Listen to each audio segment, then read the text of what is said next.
Hi hello ಎಲ್ಲರಿಗೂ ಹೇಗಿದ್ದೀರಾ? Hope you all doing good.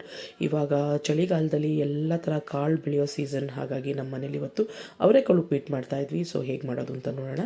ಒಂದು ಬಾಣಲಿ ತೊಗೊಂಡು ಒಂದೆರಡು ಲೋಟದಷ್ಟು, ಅಂದರೆ ನಮ್ಮ ಮನೇಲಿ ಇವಾಗ 2 ಲೋಟ ಮೆಷರ್ಮೆಂಟ್ ತೊಗೊಂಡಿರೋದ್ರಿಂದ ಚೆನ್ನಾಗಿ ರವೆನ ಹುರ್ಕೊಬೇಕು.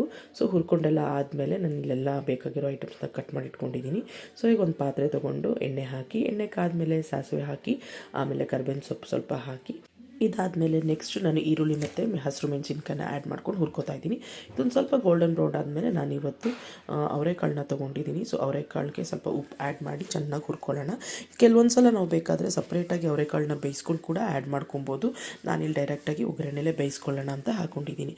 ಸೊ ಸ್ವಲ್ಪ ನೀರು ಕೂಡ ಆ್ಯಡ್ ಮಾಡ್ಬೋದು, ಅವಶ್ಯಕತೆ ಇದ್ದರೆ ಸ್ವಲ್ಪ ಹಾಕಿ ಚೆನ್ನಾಗಿ ಎಣ್ಣೆಲೇ ಬೇಯಿಸ್ಕೊಂಡು ಲಿಡ್ ಕ್ಲೋಸ್ ಮಾಡಿ ಬೇಯಿಸ್ಕೋಬೇಕು. ಸೊ ಅದಾದಮೇಲೆ ನಾನಿಲ್ಲಿ 2 ಲೋಟ ರವೆ ತೊಗೊಂಡಿರೋದ್ರಿಂದ ನಾನಿವತ್ತು 3 ಲೋಟ ಅಷ್ಟು ನೀರು ಹಾಕ್ತಾಯಿದ್ದೀನಿ. ಸೊ ಏಕೆಂದರೆ ಅವರೆಕಾಳು ಬೇಯಲಿಕ್ಕೆ ಕೂಡ ನೀರು ಬೇಕಾಗುತ್ತೆ. ಸೊ ಚೆನ್ನಾಗಿ ನೀರೆಲ್ಲ ಕುದೀತಾ ಇರಬೇಕಾದ್ರೆ ಸ್ಟವ್ನ ಸಿಮ್ ಮಾಡಿಬಿಟ್ಟು ರವೆನ ಈ ಥರ ಮೇಲಿಂದ ನಿಧಾನ ಕುದಿಸ್ಕೊಂಡು ತಿರುಗಿಸ್ಕೊಳ್ತಾ ಮಿಕ್ಸ್ ಮಾಡ್ಕೋಬೇಕು. ಸೊ ಒಂದು 2-3 ನಿಮಿಷ ಲಿಡ್ ಕ್ಲೋಸ್ ಮಾಡಿದ್ರೆ ರವೆ ಚೆನ್ನಾಗಿ ಹರಡ್ಕೊಂಡು ಸಖತ್ತಾಗಿರೋ ಉಪ್ಪಿಟ್ಟು ರೆಡಿ ಆಗುತ್ತೆ. ಸುಮಾರು ಜನಕ್ಕೆ ಉಪ್ಪಿಟ್ಟು ಇಷ್ಟ ಆಗಲ್ಲ, ಬಟ್ ಕೆಲವರಿಗೆ ಉಪ್ಪಿಟ್ಟೇ ಫೇವ್ರೇಟ್ ಆಗಿರುತ್ತೆ.